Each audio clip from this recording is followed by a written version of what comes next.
धरती पर गणेश चतुर्थी की धूम मची हुई थी। सभी गणेश चतुर्थी की तैयारी में जुटे हुए थे। बाजार में हर तरफ गड़बड़ चल रही थी। लोग बाजार से मिट्टी की बनाई हुई गणेश की मूर्तियां खरीद रहे थे। वो इनको अपने घर में स्थापित कर रहे थे। उस पास के जंगल के पक्षी ये सारा दृश्य देख रहे होते हैं।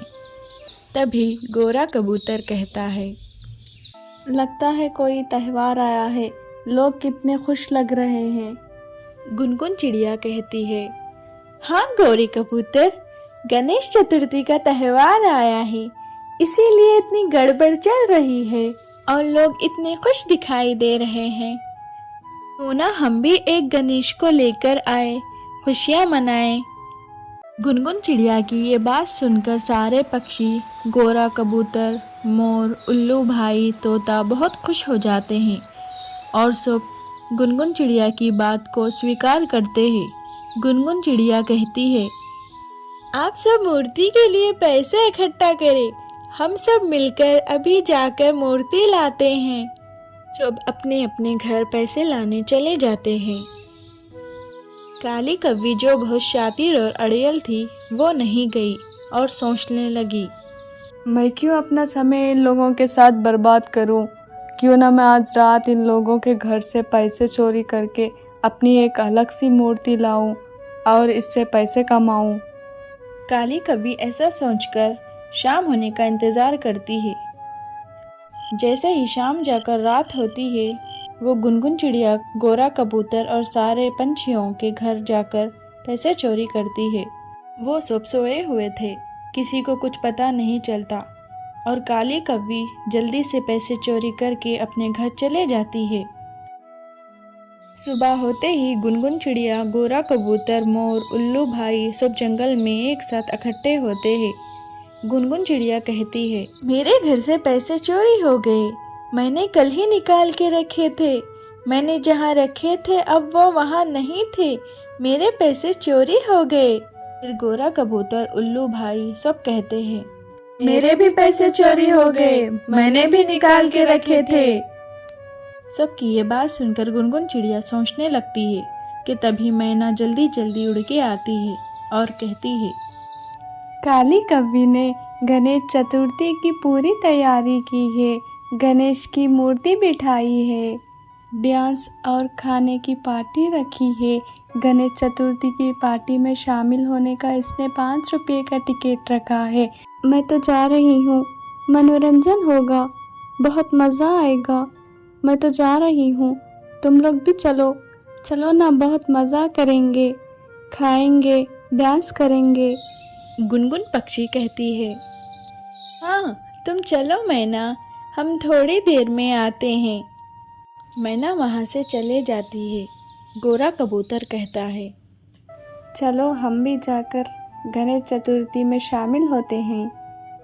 उल्लू भैया कहता है, पर हमारे पास तो पैसे नहीं है। मोर कहता है, अरे हमें पैसे देने की क्या ज़रूरत, काली कव्वी तो हमारी बहुत अच्छी दोस्त है, वो हमसे पैसे नहीं लेगी। सब मोर की बात सुनकर हाँ हाँ चलो चले। सब काली कव्वी के घर जाते हैं। वह देखते हैं कि काली कव्वी ने बहुत ही शानदार सी तैयारी की है। सब वहां मूर्ति के पास खड़े हुए थे। हर तरफ धूम मची हुई थी। खाने का इंतजाम भी बहुत अच्छे से कर रखा था। गुनगुन चिड़िया, गोरा कबूतर, मोर सब आगे अंदर जाने लगते हैं। तभी काली कव्वी आती है। आ गए तुम सब भी, चलो अब जल्दी से पैसे दो अंदर जाने के। तभी उल्लू भाई कहता है, अरे काली कव्वी, हमारे पास तो पैसे नहीं हैं, हम तो तुम्हारे दोस्त थे, हमें अंदर आने दो। काली कव्वी कहती है, अरे अरे दोस्त, हाँ दोस्त है तो क्या हुआ, पैसे तो मैं ज़रूर लूँगी, वरना अंदर नहीं जाने दूँगी। आ गए भिखारी, बिना पैसों के अंदर जाने। चलो चलो निकलो यहाँ से। काली कव्वी की बातें सुनकर सब बहुत उदास होकर वहां से चले जाते हैं। गुनगुन पक्षी सबसे कहती है, तुम सब लोग उदास मत हो, हम सब मिलकर मिट्टी की मूर्ति बनाएंगे और बहुत धूम मचाएंगे। और फिर सब मिलकर मूर्ति बनाते हैं और इसे स्थापित करते हैं और गणेश चतुर्थी की इनविटेशन सबको देते हैं। गुनगुन पक्षी की इनविटेशन को सब पक्षी स्वीकार करते हैं और सब गुनगुन के गणेश चतुर्थी में आते हैं। और वहाँ काली कव्वी के गणेश चतुर्थी में कोई नहीं जाता, वो अकेली हो जाती है। और काली कव्वी छुपके से गुनगुन के गणेश चतुर्थी के पार्टी में जाती है और पीछे से छुपके से देखती है और कहती है, मैंने इनका पैसा चोरी किया और इन्हें अपने गणेश चतुर्थी के पार्टी में आने भी नहीं दिया। फिर भी ये सारे अपने हाथों से मूर्ति बनाकर इतने खुश हैं, इतने खुशी से गणेश चतुर्थी मना रहे हैं और सब इतने खुश लग रहे हैं। काश मैं भी इस पार्टी में जा पाती।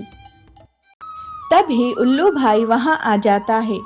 काली कव्वी उल्लू भाई को देखकर डर जाती है। अरे उल्लू भाई, आप? उल्लू भाई काली कव्वी से कहता है, तुम लालची धोखेबाज, मैंने तुम्हारी सारी बातें सुन ली है, चलो तुम अब गुनगुन पक्षी के पास। वो काली कव्वी को गुनगुन पक्षी के पास लेकर जाता है और सब बताता है। गुनगुन पक्षी ये सब सुनकर कुछ नहीं बोलती। काली कव्वी रोते हुए कहती है, मुझे माफ़ कर दो, मैंने तुम सबके साथ बहुत बुरा किया, मुझे माफ़ कर दो।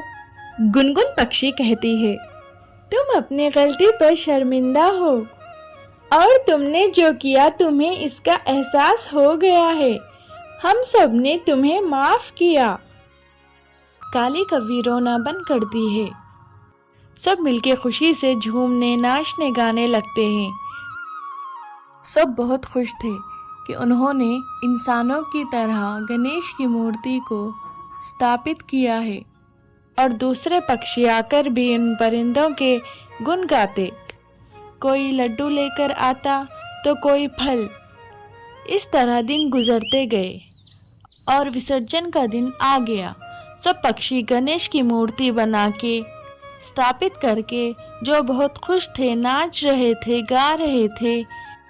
गणेश विसर्जन का दिन आने से उदास हो जाते हैं और अच्छे से जंगल के एक तालाब में गणेश का विसर्जन करते हैं और वापस अपने अपने घरों में चले जाते हैं।